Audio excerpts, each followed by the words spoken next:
So now we're moving from politics to analytics, maybe. Our next speaker works intensely with bridging the gap between politics, academia, practice.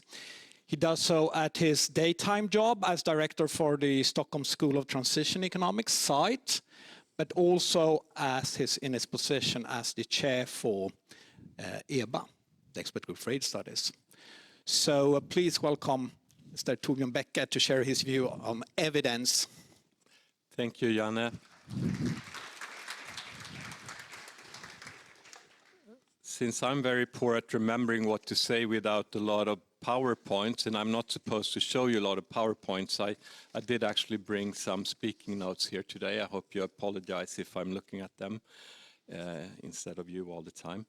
But I just have to repeat the message.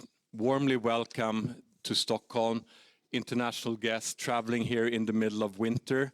We understand that that's a very strong sign of commitment to be part of this discussion. And I'm happy to see that so many of you actually made it here today, despite everything else going on in the world right now. I also want to take this opportunity to thank the whole team at EBA and here at the ministry who made this whole day possible. So maybe we should actually start this with giving them a hand for actually getting us here today.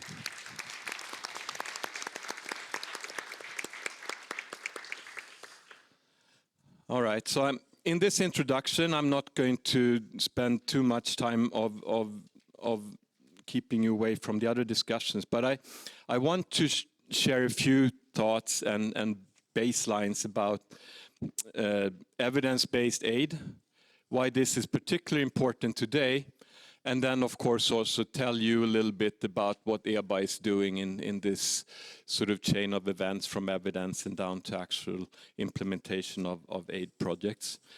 So I'm going to see if I manage this. I want to start with this chart just to remind us about what exactly the minister just said. We are living in a time where projected aid flows are going down quite dramatically. It's actually hard to give you a full view of what would be the needs matching this in terms of dollars or some other currency. So I'm just putting in this chart the forcibly displaced people on the left-hand scale.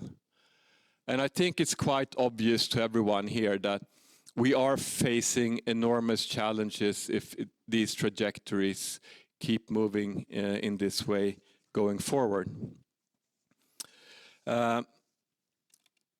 This is, of course, then, like our minister again mentioned, a reason for why we have to be extremely careful when we prioritize between different activities that we do here in Sweden and elsewhere in the world. And I think actually in this room, I don't really have to say that, but knowledge and evidence should really inform how we prioritize going forward. And this is really one of the purposes why we are gathered here today. So I hope we can help each other to make sure that knowledge is spread and shared and used when we make these priorities moving forward. I also want to just then go back to evidence-based aid. How can we think about it? What's sort of doing the right thing, and how do we think about that? So I just want to maybe for more our international guests remind us about what's the Swedish system like, who is involved in different parts of this process. So it's of course starts with the Ministry of Development Cooperation and the staff at the ministry doing the big strategic plans. They then send these big strategic plans to SIDA. Of course, it's a dialogue through this process, but let's keep it reasonably simple. SIDA then has to figure out how they translate this into something that's more operational. But at the end of the day, SIDA is then not, in most cases at least, the ones implementing these things, but it's actually other people, some of you in the room, including myself, that are involved in different projects around the world, different thematic areas, that are actually trying to contribute to actually getting results from the aid money that we're spending. So then, given that we have all of these layers, how do we think about where is evidence produced? Where is evidence used? Who can actually sort of monitor the process if evidence is actually used in the way that we as maybe researchers think it should be used? And how do we then match this in to a complicated, I would guess, political process at the end of the day? So I mean, I think we really need to also remember that at the end of this chain, we're not finished. We then have to report back to Parliament and to voters at the end of the day of how we're spending the money and what were the results that we're achieving. And I don't really have to tell you this, of course, but it really is a complicated process, and I think we could actually help each other to figure out a little bit more how this learning process can be developed. And I think that important contributors to this learning process is academia, policy-oriented think tanks, civil society, etc. So how do we include them in this learning process and actually make a difference in terms of what we do at the end of the day with our shrinking aid budget? So let me maybe just turn a little bit about to EBA and what we do there and how we think about evidence, since I'm here today as the chair of EBA.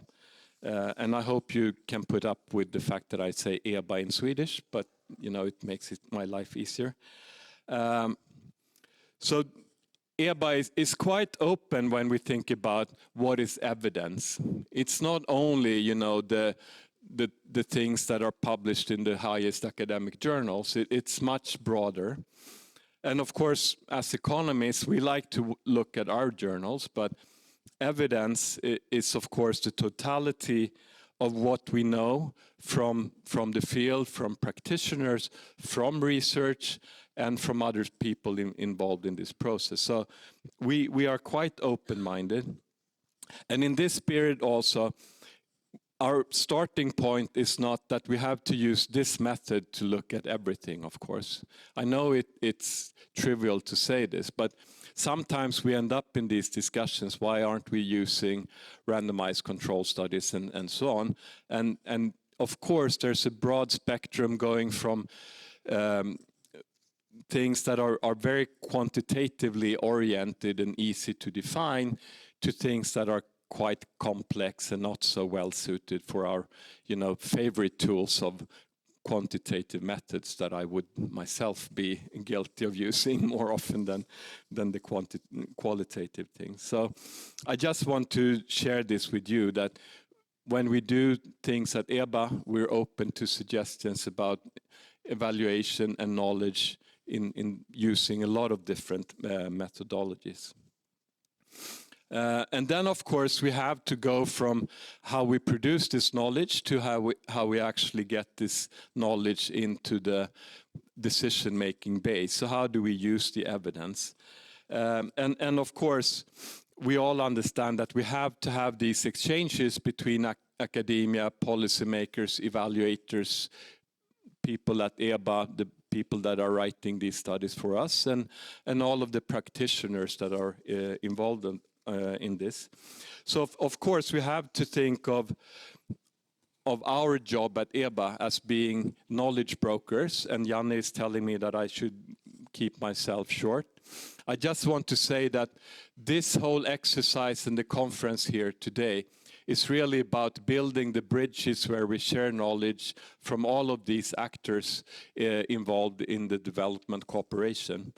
And with that, again, let me just say thank you all for being here today, and I'm looking forward to very interesting discussions here today. Thank you.